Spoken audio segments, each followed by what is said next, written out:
What's up, y'all? It's your boy Kenny Okoye, and today let's talk about champions, and let's talk about what makes champions unlikable. I'm gonna go through every single division in the UFC, and I'm gonna bring up every single champion. I'm gonna say what's unlikable about these champions.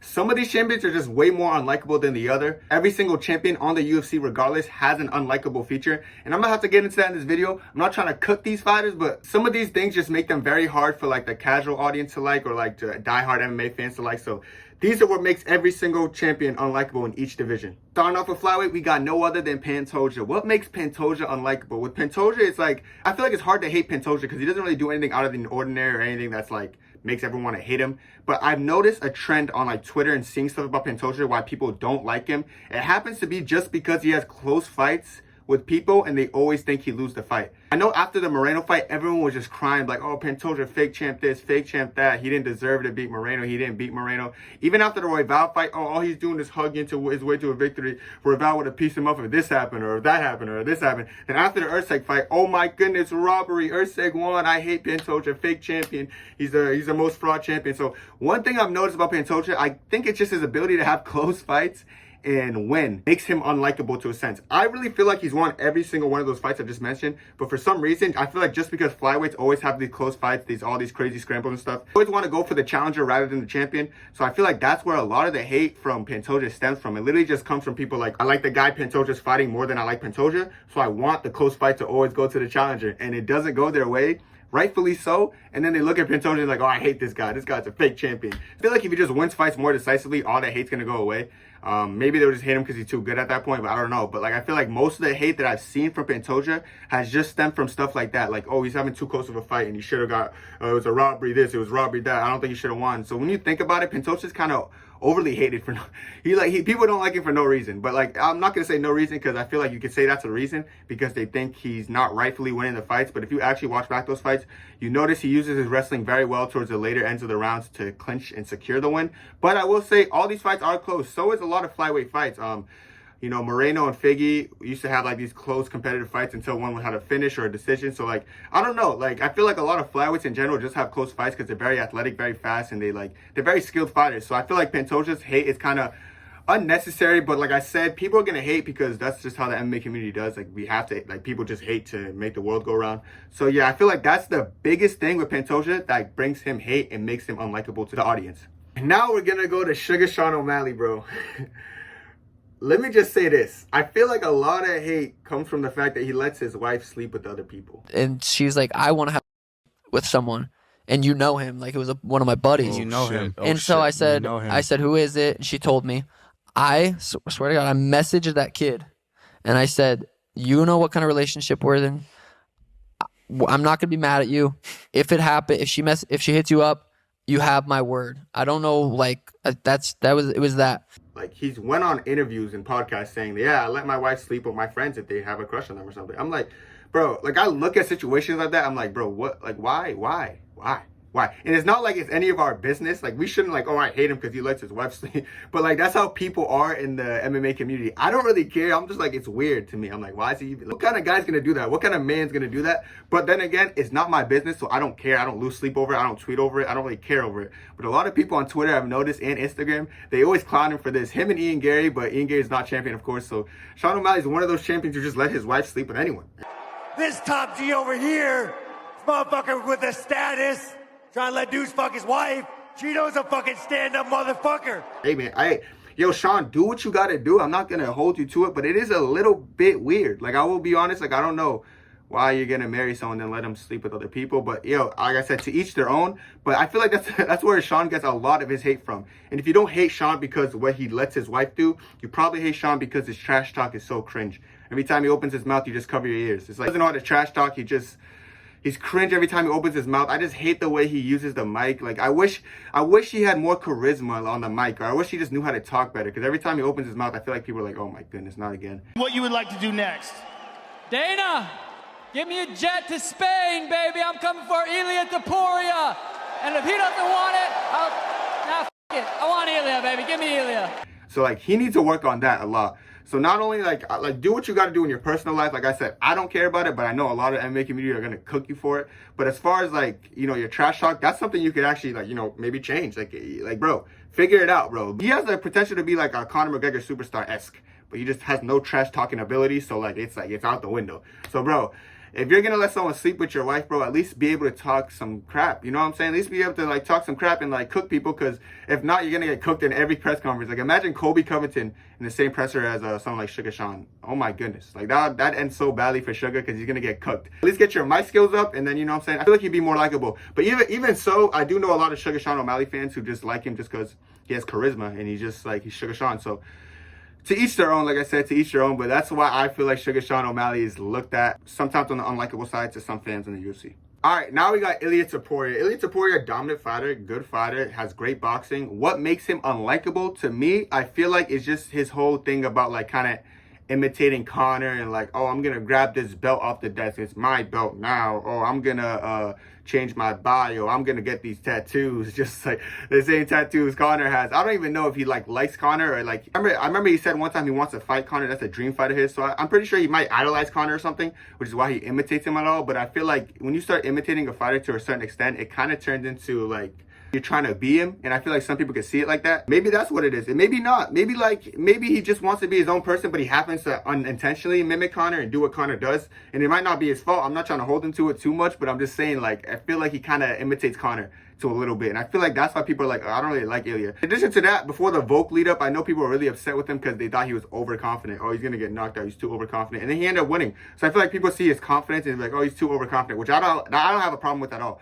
I feel like he's doing the right thing. Like, I feel like that's a great mindset, and I feel like it worked to his advantage very well. He's just a confident fighter, but some people don't like confidence. Oh, you're too cocky, man. I don't like cocky people, so I hate you. But it doesn't matter. If you dislike Ilia because of that, like, you're kind of being soft, in my opinion. But, you know, the Conor imitation, I could get it. But if it's just because he's overconfident or cocky, yeah, you find a new sport to watch, because I feel like a lot of fighters should have that mindset that Ilia has. I think it's a great mindset, and I feel like it's not a valid reason to hate him. This is why I feel like some people just don't like Ilia, and he's on the unlikable side to some people. Now we got Islam Makhachev. What makes Islam Makhachev unlikable? Because a lot of people don't like Islam. There's like a couple reasons. So the first reason, I feel like they don't like him because he's very good at fighting and he's very good at what he does. And I feel like when people see someone who looks like they're unbeatable, they want to see them lose very badly. As you saw it with Khabib, they never lost, so they hated Khabib when he retired because he left too early. We want to see you lose. Come back and lose. With Usman, when Usman was on top, I remember people like, oh, I hate Usman. He's so boring. He wasn't boring. He just was winning fights entertainingly, and they were just upset that he was winning, and they just didn't want to say, I don't like him because he was winning. But after Usman got knocked out a couple of years later, like, oh, we miss Usman's activity. He was so fun, entertaining fighter, this, that. But it's just like with Islam, I feel like they just want to see him lose. So like that's why it's like a half of them hate him. The second part, it's gonna sound crazy, but it's because he's from Dagestan, Russia. People just don't like Dagestan, Russia. I don't know what it is. I love a lot of fighters from Russia and Dagestan, but you know, just people don't like them. I couldn't explain why. It's more on the Western side, obviously, like the United States and all that, but they just don't like Dagestani fighters. It is what it is. So that's another reason they don't like him. And my final reason I feel like they don't like Islam is that he beats fan favorites up, and he beats them up bad. Like Charles Oliveira is like one of the most glazed fighters in UFC history. He went in there and made Charles look so bad. He just went in there and destroyed him, embarrassed him, and choked out the guy with the most submissions. So that probably got them mad too. They're like, oh my goodness, why are you going to beat my favorite fighter like that? After that, Volkanovski, a fan favorite again, gets beat up 4-1. Then they're like, oh, it's a robbery. If Volk runs it back with him, it's over. Then Volk gets his head kicked off, and they're like, oh, well, it was short notice. I still hate you, Islam. And then after the Dustin Poirier fight, Dustin Poirier loses. Oh, man, why you beating my fan? Like, you know what I'm saying? Like, with Islam Makhachev, it's just like, okay, my fan favorite keeps getting beat up. I'm upset about it. Like, can I do something about it? No, you can't, because Islam's too good. So those are the big reasons I feel like Islam is not liked. It's unfortunate. Like, they don't really have a valid reason, but sometimes you don't really need a valid reason. Sometimes you just have to, if you're beating up their favorite fighters, they're not going to like them. He's kind of funny. He doesn't like ever like talk absurd crap. Like, they just don't like him because he's good. That's pretty much what it comes down to. Now we're at the welterweight division, and what makes Leon unlikable, bro? Well, one, he's kind of boring on the mic. He's just lackluster. He's kind of dull. He's ugh. Like, I don't know. Every time Leon picks up a mic, I'm kind of like, what the? Like, why is he murmuring? In addition to that, I feel like his fight style is kind of on the boring side too. He's kind of like a point fighter, like to low kick, circle. And he'll fight like that all day if you don't put any forward pressure on him. So, yeah, I feel like his fight style kind of makes him go down the drain as well. So I feel like that's another big thing for Leon. Last big thing I'm going to say is his inactivity. He's not a very active active welterweight champion, especially that we're just coming off the high of Kamaru Usman being welterweight champion, being the most active welterweight in UFC history. Like, we missed that guy. We missed Usman. And now we have someone who's not active at all, who just kind of sits there and doesn't really take fights that much. So it's kind of frustrating, I guess. So I feel like that's why a lot of people kind of see Leon as an unlikable, but there's a lot of people who like him as well because he had that headshot against Kamaru Usman. So a lot of his fan base stemmed from just, oh, headshot dead. Yes, he's so entertaining. I love that fight. That was one fight that he had entertaining finish, so I love him. You know what I'm saying? So I feel like with Leon, it's just like a couple things that makes him unlikable. I don't mind Leon. I think he's a good fighter. He's cool, but I feel like there's a lot of people who think he's unlikable because of the reasons I just said. All right, Dricus du Plessis. What makes him so unlikable to some of the UFC fans? One thing I do know, he's likable to a specific audience. A lot of his South African supporters, some people from the States, they like him just because they don't like Izzy. So they kind of like him because they don't like Izzy. So a big thing he gets hate from is that he said he was the only real African in the UFC. Want to be the first real African champ. Which was kind of weird considering Francis Ngannou, Kamaru Usman, and Izzy are all in this UFC. He also said that none of them took the belts back home when all of them took the belts back to Africa. Those belts ever go to Africa? As far as I know, it came to America and New Zealand. I'm going to take a belt to Africa. Me, Kamaru, and Francis took those belts back home. So I don't know. I think his lying tendencies and just trying to be the first real African in the UFC, being the only African from South Africa. And yeah, I'm not gonna get into the history of South Africa, but like it's the irony behind that's kind of funny. So I feel like that's why Dricus du Plessis gets hate. I don't mind him. He has some aura to him. He's cool, but yeah, there's definitely valid reasons to not like Dricus du Plessis, and yeah, so I feel like that's why a good amount of people don't like Dricus. Now we're at Alex Pereira. What makes Alex Pereira unlikable? The guy who everyone loves, who's just a fan favorite, who was fast tracked, who had all these good treatments to him, all these blessings granted to him his whole UFC career. What makes him unlikable? It's really just his fan base. The worst fan base in UFC history, and it's not even competitive. His fan base is unbearable. The way they just shout Shama, Shama. Shama! Shama! Shama. You hear me? Shama! Shama! Drama. My question is... Love you, Poetan. My question, are you going to knock him out with the left or the right? Shama. It just hurts my ears.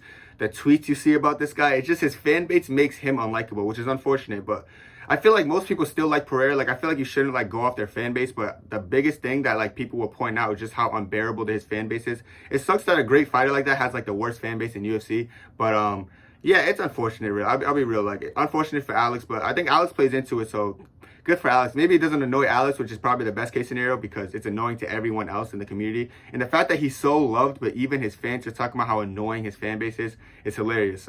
Most of his fans just are people who just don't like Adesanya. So that's how they became his fans, because they didn't even know who he was until Adesanya made his career in the UFC. And after that, they hopped on the bandwagon like, oh, I love this guy. I've been following this guy since my whole life when they just started seeing the guy. But yeah, I don't know. I feel like his fan base is just unbearable, and I feel like his fan base needs to be, just tone it down a little bit so maybe they can like him. I don't know. But as for now, it's his fan base and it's not even close. It's just unbearable. Last but not least, what makes Jon Jones unlikable? Well, maybe it's the fact that he's ducking tough fights in his division. When I say ducking tough fights, obviously I'm addressing Tom Aspinall, but not only Tom Aspinall, there's so much other people he can fight. He can fight people like Almeida, people like Volkov, other people, like different challenges, tough fights for him, but he just only wants to fight Stipe. He said, and I quote, "I'm not fighting Tom Aspinall because beating this interim champ does nothing for my career, and I'd rather fight someone like Stipe, who's 42 with a broken hip, who's old, who can barely walk, who waddles, because I feel like that's going to do more for my legacy."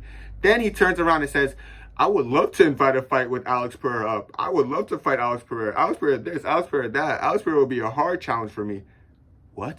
You want Alex Pereira to go up and wait so you can maul him, wrestle him, and give him the Cyril Gane treatment. Stop trying to act like that's a hard fight. Why you say you only want to fight Stipe, then Alex Pereira comes in the picture, you're like, oh, I would love to fight Alex Pereira. But all that, you're still saying, yeah, I would never fight Tom Aspinall. Bro, you are ducking hard fights. This is why people don't like him, bro. Like, because he ducks hard fights. The truth is, you know what any smart guy would do, to be honest. He's trying to, like, only fight easy opponents who are easy for him stylistically, which I'm not trying to knock him for. I think it's a good thing, but it's just frustrating to the fans because we're like, bro, why are you ducking so bad? I think Jon Jones is the GOAT. He's number one on my GOAT list, but still, you are the GOAT, but now you're ducking hard fights. If you're just going to fight easy fights or fights you know you're going to win, go have at it, bro.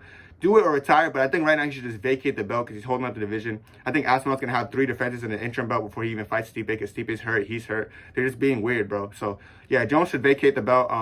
That's what makes him hugely unlikable. It's horrible, it's unbearable, it's annoying. I just can't listen. One of those situations where you're like, bro, what is Jones even doing with his career? Just wrap it up, bro, pack it up. It's getting corny at this point. At this point, you already done enough in his career to just retire. So I feel like if you're just going to hold up the division saying, I only want to fight this one person, oh yeah, and I'll fight this person if he comes up and weight because it's an easy fight for me, then just leave, bro. If you're ducking hard fights, then leave. Like, if you feel like you're not at the point of your career where you can fight the best of the best, then there's no point of fighting anymore. This is what I think. I feel like if you're not at that level anymore, that's when you have to retire. So, yeah, that's what makes Jon Jones unlikable, and he's definitely more on the unlikable side compared to every other champion on this list. All right, guys, this is going to be it for me. Let me know what y'all think the most unlikable traits of these fighters are. I already named mine, and I feel like most of mine is what the casual audience say or like what the most people would appeal to. But let me know what y'all think is unlikable about them. That's going to be it for me, though. Make sure to like, comment, subscribe. You've been growing so well. Love y'all, bro, and God bless y'all.